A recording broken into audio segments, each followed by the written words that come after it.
안녕하세요. 정주현 선생입니다. 자, 오늘 같이 할 책은 예루살렘의 아이히만입니다.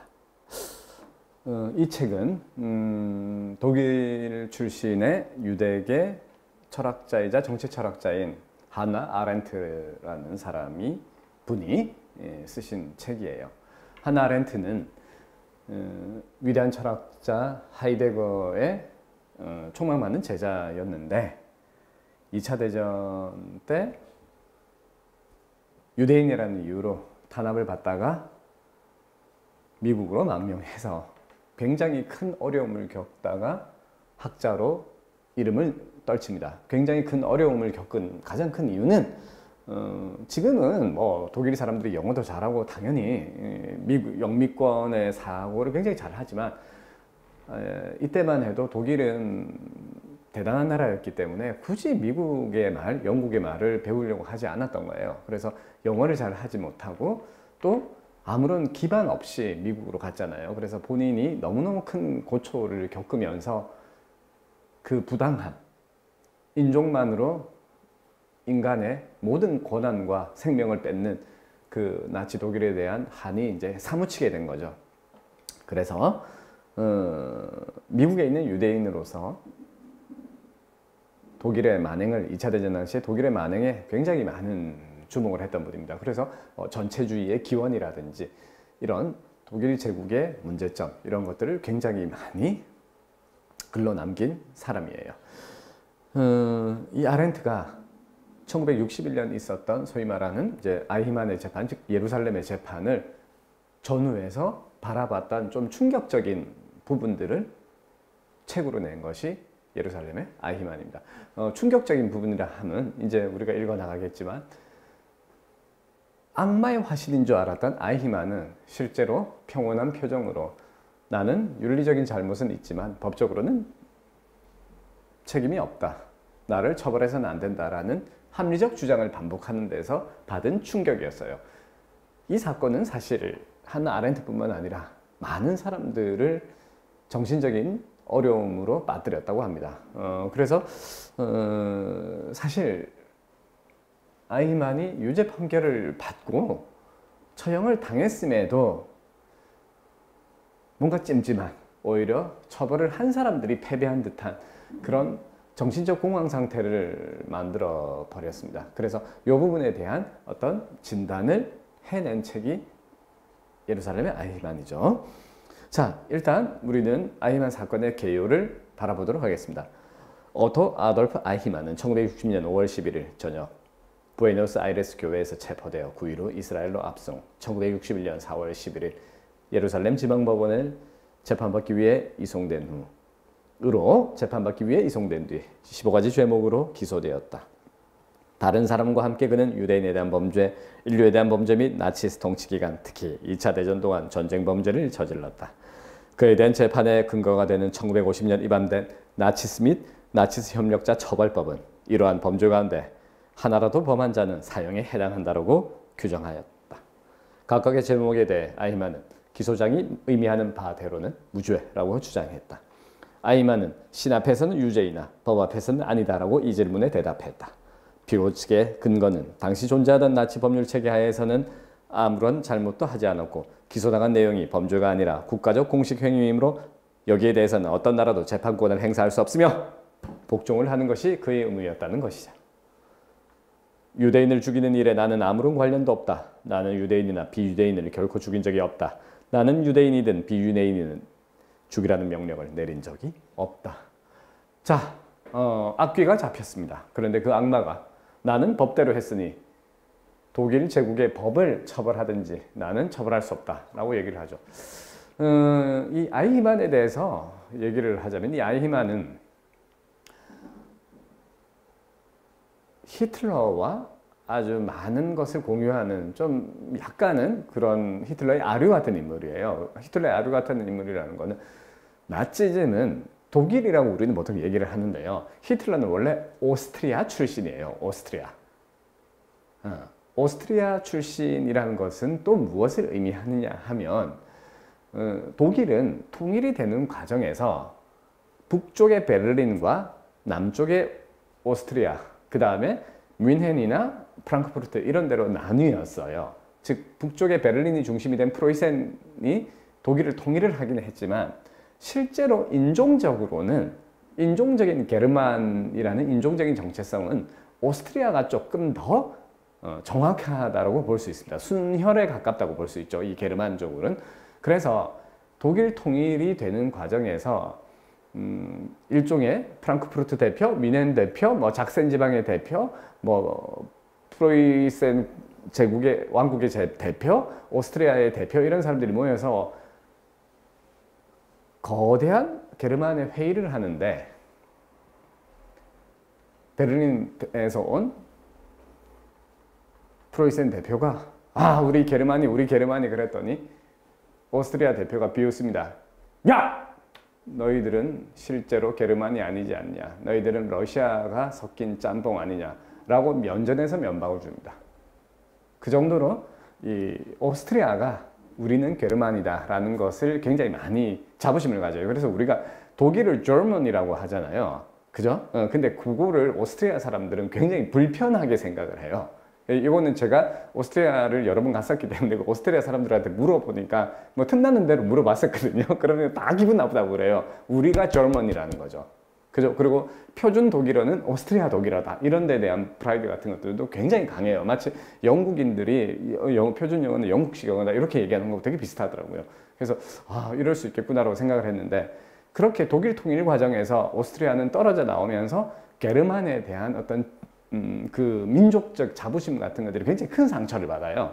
그렇게 되면서 또 비스마르크는 끊임없이 러시아와 게르만과 여러 민족이 얽혔지만 독일 통일이라는 이 단일 제국의 힘을 굉장히 강하게 부여하기 위해서 오스트리아를 철저하게 억압을 합니다.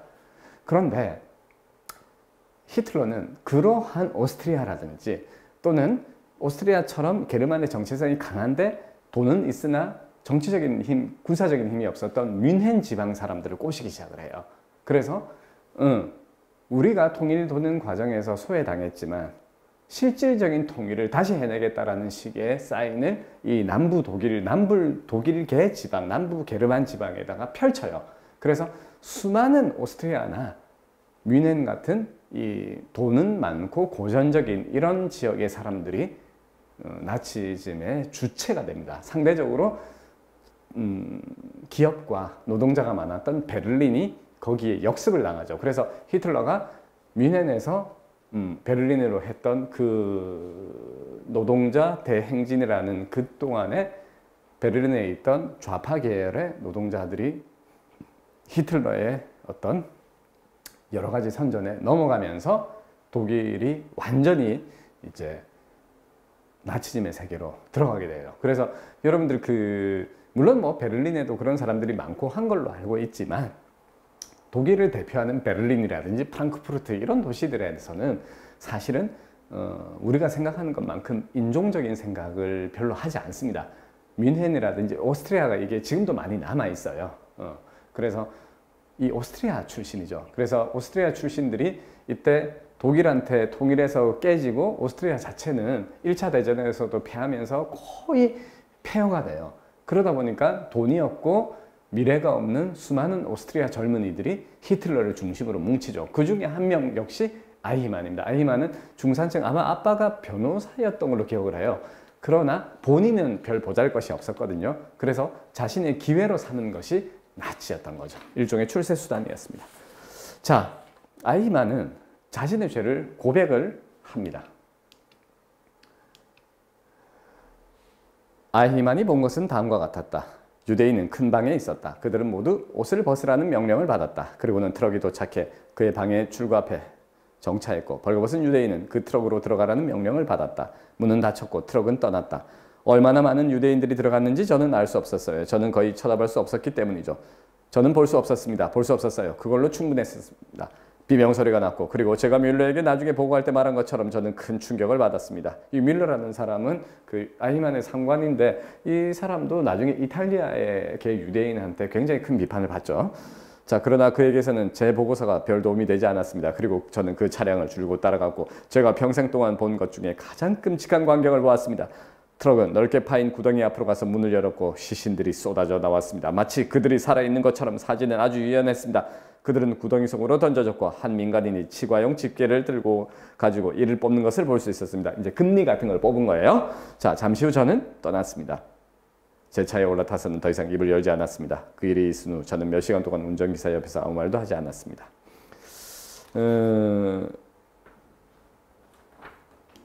이런 부분들 거기서 충분히 보았습니다. 두 손 두 발 다 들었습니다.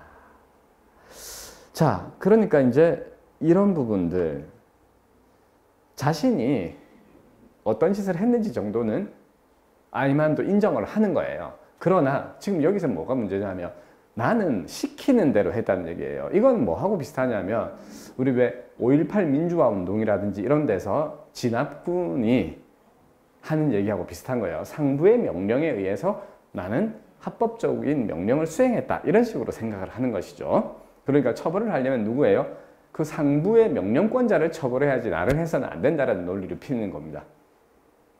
답답하죠. 답답하죠. 일본의 종군위안부에 대한 방어 논리도 저는 자세히는 모르겠지만 크게 다르지 않은 걸로 알고 있어요. 그때 당시에 법에 준수해서 했다라는 거예요.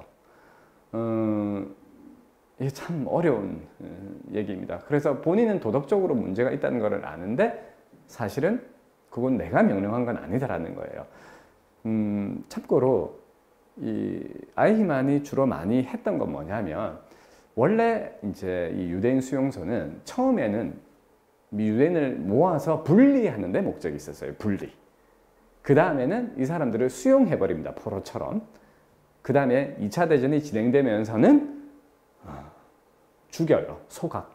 이 단계를 거쳐요. 다시 분리, 수용, 처형, 소각의 단계를 거치는데 아이히만은 처형, 소각에 직접적인 개입을 자기는 하지 않았다고 지금 얘기를 하는 거죠. 분리하는 겁니다. 실제로 이제 뮌헨에 가면 다하우 수용소라는 곳이 있죠. 그 다하우 수용소 같은 곳이 아이히만이 기획한 곳으로 알고 있어요. 그러니까 유대인들을 분리해서 돈을 다 빼앗고 한 곳으로 모아놓자라고 됩니다. 그런데 2차 대전이 시작되면서 독일이 좀 더 전체주의를 드러내죠. 그래서 2차 대전에서 비교적 승리를 하고 있을 때는 뭐 그때도 물론 이런 것이 있었지만 특히 동부전선, 여기서 조금 이따가 나중에 동부전선 얘기가 나올 건데 이 동부전선에서 공산주의인 소련, 이제 러시아죠. 당시 소련에게 독일군이 패합니다. 그래서 그 독일군이 패배한 이후에 이 죽음의 소각은 더 빨리 진행이 돼요. 그러니까 그거는 뭐로 설명할 수 있을지 잘 모르겠지만 마치 뭐 빚에 쪼들리는 사람이 오히려 도박에다가 돈을 크게 건다든지 이런 거 비슷한 심리였던 것 같습니다. 그래서 이제 아이히만은 자신이 분리하고 수용하는 정도의 것들을 명령에 따라서 수행을 했겠지만 죽이진 않았다라고 얘기를 하는 거죠. 이 일이 있은 후 그는 더 끔찍한 장면을 보게 되었다. 이 일은 그가 또다시 뮬러의 형으로 백러시아 민스크로 파견되었을 때이다. 요 백러시아라는 거는 이제 지금의 우크라이나 지역에 가까운 지역이죠. 그래서 이쪽에서 민스크에서는 유대인을 총살시킨다고 하는군. 그 일이 어떻게 진행되는지 보고해 주길 바라네. 그가 도착했을 때 우연히도 일이 거의 끝나가고 있었는데 큰 구덩이에 있는 죽은 사람들의 머리를 겨냥하고 있는 몇몇 젊은 사수들만 있었습니다. 한 여성이 팔이 뒤로 꺾여 있는 모습을 보았고 그것으로 제게는 충분했습니다. 제 무릎은 떨렸고 저는 그곳을 떠났습니다. 자, 이 얘기를 다 하는 거예요. 굳이 얘기하지 않을 거 다 하는 겁니다. 왜 얘기하겠죠? 저는 유죄입니다. 저를 처벌하세요가 아니에요. 저는 충분히 도덕적으로 거기에 죄를 갖고 있지만 제가 법적으로 저지른 건 아니라는 것을 항변하기 위해서죠. 오히려 자신의 도덕성을 드러냄으로써 자신을 방어하는 전략을 펼친 겁니다. 자, 아이히만은 2차 대전이 끝나고 나서 이탈리아 이런 데로 숨어 있다가 결국 중남미로 도망을 가게 됩니다. 이렇게 오랫동안 숨어 있고 오랫동안 도망을 갈 수 있었던 것은 우리가 알고 있는 상식하고 달리 2차 대전 이후에도 상당히 많은 독일의 파시스트들이 독일 내에서 여전히 힘을 발휘하고 있었기 때문이에요. 왜냐하면 미국이 왜 우리 일제시대 이후에 미국이 이승만 대통령의 뭐 친일파들이나 친일 경찰들을 다시 등용하는 것을 인정해 줬잖아요. 그거하고 비슷했어요. 미국이 독일로 진격을 했을 때 우리는 미국 중심으로 2차 대전사를 많이 배우기 때문에 노르망디 상륙 작전을 통해서 미군이 프랑스와 벨기에를 거쳐서 독일로 진격했다. 이걸 많이 배우죠. 그러나 사실은 2차 대전의 가장 큰 분수령은 1943년 겨울에 러시아와 독일이 스탈린그라드에서 있었던 그 처절한 전투예요. 그 처절한 전투에서 독일은 2차 대전에서 독일에게 승리를 주었던, 심지어 프랑스까지 장악을 했던 그 많은 수십만 명의 정예 부대를 다 잃습니다. 그리고 나서 독일은 끊임없이 패배 늪으로 빠져요. 그러니까 미국은 사실은 그 전투가 끝난 지 1년 반 뒤에 노르망디에 상륙을 하죠. 그러니까 훨씬 더 피해가 적었던 거예요. 그러니까 저쪽에서 러시아 군대는 어마어마한 피해를 입으면서 독일에게 승리를 거둔 다음에 그 기세를 몰아서 동쪽으로 진격을 해오고 있었던 거죠. 그러니까 미국은 상당히 많은 서독 지역에, 지금의 서독 지역이 되겠죠. 이런 지역에 파시스트들을 암암리에 묵인을 해줬습니다. 그렇게 해야지 러시아의 군대에서 맞서서 미국의 어떤 지분을 지킬 수 있었기 때문이에요. 그러다 보니까 그 사이로 들어간 수많은 파시스트들이 사실 살아나 버립니다. 아시겠죠? 그래서 그런 암암리의 도움을 받은 아이만은 아르헨티나로 가요. 그래서 아르헨티나의 수도인 부에노스아이레스에서 좀 떨어진 메르세데스 벤츠, 이것도 이제 벤츠도 독일 차잖아요. 벤츠 자동차 공장에 가서 취업을 해요. 그래서 일을 잘했다고 하죠. 공장장까지 뭐 승진하다 뭐 그런 얘기를 제가 얼핏 들은 것 같은데, 그런데 이제 술이 왼수였죠. 이 아이만은 뻥이 굉장히 셌던 사람으로 알려져 있는데 술을 마시고 결국은 몇 번 실수를 해서 내가 2차 대전 때 한독일 했다 뭐 이렇게 말을 해버립니다. 그래서 그게 소문이 나고, 소문이 나서 이스라엘의 첩보기관인 모사드의 귀에 들어가게 돼요. 그래서 모사드가 2년, 3년을 관찰하면서 포위망을 좁혀서 아히만을 체포했는데, 아히만은 체포되는 날 그렇게 얘기를 했죠. 자기가 누군지 질문을 받았을 때 그는 즉각 독일어로 나는 아돌프 아히만이다, 이히빈 아돌프 아히만이라고 말했다. 그러고는 놀랍게도 나는 이스라엘 사람들의 손에 잡혔다는 것을 안다라고 덧붙였다. 아히만은 자기 자신의 눈으로 본 참혹한 사건들이나 동부로의 여행에 대해서처럼 자기 자신의 고백이 아니면 어떤 증거도 존재하지 않는 유죄를 입증하게 될 많은 세부 사항들을 진술했다. 즉 동부로의 여행이라는 건 아까 우리가 읽었던 백러시아의 민스크에서 있었던 학살, 이런 걸 얘기하는 것이에요. 2차 대전 후반에 가면 동유럽 있죠. 지금 동유럽, 폴란드라든지 러시아, 그 다음에 체코, 헝가리 이런 데서 어마어마한 유대인 학살이 일어난다. 여러분들이 알고 있는 이제 그 아우슈비츠 같은 경우도 이제 여기에 해당이 돼요. 아히만은 재판당국에 대해 놀랄만한 협조를 한 것에 대해 두 가지 이유를 제시했다. 그는 체포되기 전 아르헨티나에서 지내는 것이 매우 지겨웠다.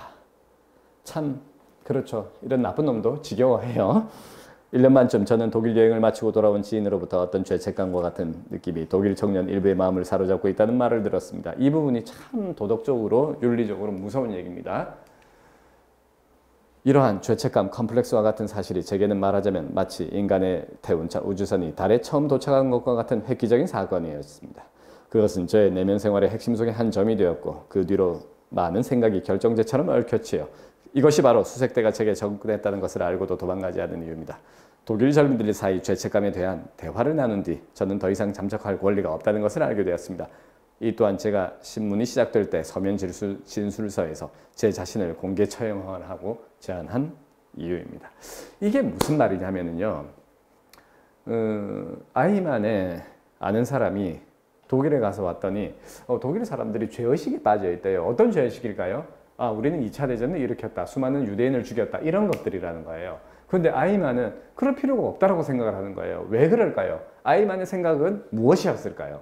첫째, 그거는 독일이 낸 문제가 아니라 당시의 명령을 체계적으로 집행한 거에 대한 시스템의 복종이었기 때문에 아무 문제가 없다고 생각을 하는 거예요. 첫째. 이해되죠? 그 다음에 두 번째, 보다 실질적으로는 독일은 전쟁에 진 거지 도덕적으로 진 게 아니라는 거일 거예요. 이 두 번째가 굉장히 심각한 문제죠. 지금 일본의 젊은이들이 어떤 생각을 하고 있는지는 잘 모르겠으나 선생님이 젊을 때 많은 한국에 와 있는 일본인 친구들도 이런 죄의식을 갖고 있었어요. 일본이 동아시아를 괴롭혔다. 많은 사람들을 학살했다. 그런데 지금 이제 일본이 그거를 자학적 사관을 극복하자라고 해서 21세기 들어오면서 많이 교과서를 수정하고 일본은 정상적인 행동을 했고 쉽게 말하자면 당한 너희들이 잘못이다. 이런 식의 사고를 펼치죠. 그래서 지금 젊은이들은 그런 죄의식이 덜한 것으로 알고 있습니다. 이게 좋은 게 아니죠. 그래서 우리 같은 경우에 보았을 때도 이런 문제는 참 심각한 문제입니다. 그래서 우리가 안타깝지만 이 가해자의 도덕성에 대한 기대는 철저하게 제한적일 수밖에 없는 거예요. 왜? 아주 냉정하게 얘기하자면 도덕적이었으면 가해하지 않았을 겁니다. 사실은. 그러니까 우리가 가해자에 대해서 너 잘못했지? 그러니까 용서해 줄게. 다만 반성해. 이런 식의 요구 단계를 밟잖아요. 그런데 그것이 얼마나 낭만적이고 로맨틱한 생각인 건지는 아히만에 대해 보면 금방 알 수 있습니다. 사실 지금 독일의 극우파들이 굉장히 많이 지금 올라와 있거든요. 이 사람들 중에서 많은 사람들이 아히만의 재판의 억울함을 얘기를 하고 있다고 하죠. 자, 그래서 이제 재판이 벌어지게 됩니다. 1961년 6월 29일 공판이 시작된 4월 11일에서 10주가 지나 검찰은 이 사건과 관련된 증거 제출을 끝냈다. 8월 14일 114회의 공판이 있은 다음 모든 심리가 종결되었다. 법정은 4개월간 휴교정에 들어갔고 12월 11일 판결을 선고하기 위해 다시 개정했다. 이틀 동안 5차례의 개정을 거듭하며 판사가 244항목으로 이루어진 판결문을 낭독했다. 기소 항목 15개 모두에 대해 유죄 판결이 내려졌다. 수백만 유대인을 살상함으로써 수백만 유대인을 신체적 파멸로 이끄는 상황으로 몰아감으로써 그들에게 심각한 정신적 해를 끼침으로써 트레주엔슈타인트에서 유대인 여성의 출산을 금하고 임신을 방해함으로써 이 민족을 파멸하려는 의도를 가지고 유대인에 대해 범죄를 저질렀다는 4가지 기소 항목에 따라 유죄 판결을 내렸다. 판결문에서 중요한 내용은 아래와 같았다. 현재 고민하고 있는 범죄의 경우처럼 엄청나고 복잡한 경우, 수많은 사람들이 다양한 차원에서 그리고 다양한 행동 방식으로 참여한 경우 범죄를 저지르도록 자문하고 유혹했다는 일상적 개념을 사용하는 것은 의미가 없다. 이러한 범죄들이 희생자의 수의 측면에서뿐만 아니라 범죄에 개입한 사람들의 숫자의 측면에서도 집단적으로 이루어졌기 때문에 이 수많은 범죄자들 가운데 희생자들을 실제로 죽인 것에서 얼마나 가까이 또는 멀리 있었던가 하는 것은 그의 책임 기준과 관련된 한에서는 아무런 의미가 없다. 그와 반대로 일상적으로 살상도구를 자신의 손으로 사용한 사람들로부터 멀리 떨어져 있을수록 책임의 정도는 증가한다. 자, 우리 한번 이게 무슨 말이냐는지 생각을 해봅시다. 이제 좋은 책을 읽는 것은 이런 거를 가지고 생각하는 거예요. 사실은 그냥 나 이거 알고 있어 하고 탁탁탁 백과사전식으로 읽는 게 아니라 생각을 해버리는 거죠. 자, 살상도구를 자신의 손으로 사용한 사람들로부터 멀리 떨어져 있을수록 책임의 정도는 증가한다. 자, 우리가 표면적으로 봤을 때는 유대인 학살 사건에서는 그 유대인을 죽음으로 몰아넣은 군인들 있잖아요. 총 쏘고 한 사람들의 책임이 큰 걸로 보이잖아요. 그러나 이렇게 복잡하고 다단한 여러 정치적인 역학관계가 얽혀 있을 때는 그 총에서 멀어질수록 오히려 책임이 증가한대요. 그게 무슨 말이에요? 멀어질수록 누구예요? 민간인이 아니라 명령권자라는 얘기예요. 뭐 쉽게 말하자면 그런 거잖아요. 군대에서 소총수가 소대장의 명령을 받아서 소대장이 사격! 이러면은 총을 쏴서 쏜단 말이에요. 그러면 소대장은 중대장의 명령을 받아서 또 사격! 이러겠죠. 그럼 또 중대장은 대대장의 명령을 받아서 사격! 이런단 말이에요. 군대는 체계가 있기 때문에. 그러면 뭐 대대장은 어떻게 했어요? 연대장은 사단장, 사단장은 군사령관, 군사령관은 대통령이나 참모총장의 사격 명령에 따라서 하겠죠. 그러니까 우리가 5.18 민주화 운동 같은 경우에 사실 누가 사격을 지시했는가라는 얘기를 하는데 누구인지 말 안 해도 뻔하겠죠. 그런데 그러한 책임은 사격을 한 사람보다는 사격을 시킨 사람의 단계에서 거리가 먼 사람, 즉 명령이 수준이 높은 사람부터 그 책임의 정도가 더 증가한다는 얘기입니다. 아시겠죠? 그리고 이제 이 아렌트의 책에는 나와 있지 않는데 다른 책에는 이게 나와 있어요. 이제 이 아이만의 재판은 실정법과 자연법의 싸움이었다고 보시면 됩니다. 무슨 말이냐면 실정법에서는 독일 연방공화국의 독일 제3제국이었죠. 그게 Das Dritte Reich였죠. 제3제국의 법을 가지고 재판을 할 수는 없었기 때문에 아이히만이 지금 자기 방어를 굉장히 잘한 겁니다. 자신이 직접적으로 죽이라는 명령을 하지 않았다고 얘기를 하죠. 그래서 자연법, 즉 인간이라면 누구나 지켜야 하는 상식의 영역에서 이걸 접근을 해요. 즉 아이히만은 멀리서 명령을 하는 존재였기 때문에 자신이 명령을 하면 어떻게 될 거라는 것쯤은 알고 있었다라는 얘기입니다. 이해해야 되죠? 알고 있었다는 얘기예요. 그렇기 때문에 그걸 알고 있는 자가 명령을 하면서 어떤 사건이 벌어질 거라는 것은 알고 있었고, 동부에서 민스크 지방에서의 학살을 봤을 때 아이히만은 어떤 참혹한 결과들이 나오는지 다 알고 있었다라는 얘기죠. 그러니까 이 사람의 방어 논리는 성립되지 않는다라고 사실은 재판을 해냅니다. 그래서 이 실정법과 자연법의 싸움에서 과연 자연법으로 재판을 한 것이 옳은가에 대한 부분은 나중에 여러분들이 대학을 가거나 또는 로스쿨을 가거나 할 때 한번 정말 몇 날 며칠을 자료를 준비해서 치열하게 한번 싸워서 논의해 볼 만한 얘기예요. 그럼에도 우리 입장, 어떻게 보면 유대인에 가까운 입장이죠. 우리는 이런 피해자의 입장에서는 너무너무나 억울하고 마음이 무거운 면이 있죠. 수많은 사람들을 죽이고 수많은 사람들을 학살한 것은 분명한 죄임에도 불구하고 그를 처벌할 수 있는 무언가가 인간의 동기는 작동하지 못하고 있다는 얘기입니다. 거기다가 더 놀라운 것은 아이히만의 방어 논리죠. 자신은 독일 제국의 명령에 복종을 했다는 얘기죠. 명령에 복종했다. 법에 복종했다. 그렇다면 근본적인 원인은 법일 수 있겠죠. 그죠? 우리가 정말 우리는 법 이러면 우리를 지켜줄 것 같고 사람을 약자를 보호해 줄 것 같은데 실제로는 법이 수많은 약자를, 수많은 사람을 죽음으로 몰아가는 원인이 됐다는 얘기입니다. 법이야말로 인간 이성의 절정이고 그 이성이 오히려 이러한 폭력의 원인이 된다는 얘기죠. 그래서 이 사건의 충격은 아까 굉장히 컸다고 했죠. 여기에 그치지 않습니다.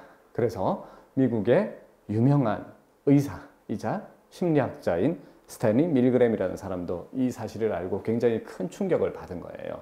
대체 인간은 왜 그런가? 그래서 한나 아렌트처럼 본 것이 아니라 자신의 영역에 맞게 실험을 실시를 하죠. 그래서 미국의 심리학자 스탠리 밀그램은 징벌고 학습 효과의 실험에 참가자를 모집했다. 그래서 실험은 교사와 학생 역할 그룹을 모집한 뒤 학생들에게 단어암기 테스트를 해 틀릴 때마다 점점 15V씩 높여 전기 충격을 주는 것이었다. 자, 그래서 이 실험의 목적은 교사 역할을 맡은 사람들이 전압을 높여가는 과정에서 실험자의 요구에 어떤 태도를 보이는가를 연구하는 것이 진짜 목적이었다는 얘기죠. 그래서 실험 진행자와 진짜 참가자인 교사 역할자가 안이 보이지 않는 밖에서 안이 보이지 않는 방 밖이에요. 그죠? 그래서 가짜 참가자인 학생 역할자는 사전에 밀그램과 약속한 대로 일부러 틀린 답을 말했죠. 그러면 교사 역할자는 학생 역할자가 틀리면 강한 충격을 주는 버튼을 눌렀다는 얘기입니다. 전기 충격을 주면 미리 준비된 학생 역할자의 비명소리가 인터폰을 통해 들렸다. 이거는 뭐 실제는 아니고 녹음을 해놓은 거겠죠. 120V일 때 학생은 너무 고통스럽다고 소리를 질렀으며 150V에는 실험을 멈추어 달라고 요청했다. 그리고 300V 이상에서 학생은 기절한 듯 330V 이상에서 학생은 기절한 듯 아무 소리도 내지 않았다. 흰색 가운을 입은 실험 진행자는 교사 역할자 옆에서 아무런 답을 하지 않는 것은 틀린 답을 말하는 것과 같으니 전압을 높여 계속 전기 충격을 줘라. 결과에 대해서는 걱정하지 마라. 내가 책임진다. 내가 책임진다. 이게 누구예요? 히틀러 같은 명령인 거예요. 그죠? 그래서 권위 있는 자가 명령을 내리는 거예요. 그랬더니 실험 전 밀그램은 교사 역할자들이 150V 이상의 전기 충격을 주어야 할 상황이 오면 대부분 실험 진행을 거부할 것이라고 생각했다. 또 교사 역할자 중 450V 이상의 전기 충격을 주는 경우는 거의 없을 것으로 예상하였다. 높은 전기 충격으로 인하여 자칫 사람이 죽을 수도 있다는 위험한 일을 하지는 않을 것이라고 생각한 것이다. 그러니까 인간이 주체적으로 그걸 판단할 수 있을 거라고 봤어요. 그러나 실험 결과는 다음과 같았다. 실험에 참가한 40명 모두가 300V까지 전기 충격을 주었다. 300V면 거의 뭐 기절 직전까지 줬다는 얘기예요. 그 다음 그리고 26명은 450V까지 전기 충격을 주었다. 45, 50V면 거의 사망각이잖아. 그죠? 무려 65%가 사람이 죽든 말든 내가 책임질 거니까 해! 이렇게 하면 했다는 얘기입니다. 그 말은 자 보세요. 아까 아히만으로 다시 돌아가겠습니다. 아히만은 자신의 명령으로 유대인이 죽을 거라는 걸 알았을까요? 몰랐을까요? 압니다. 모를 리가 없죠.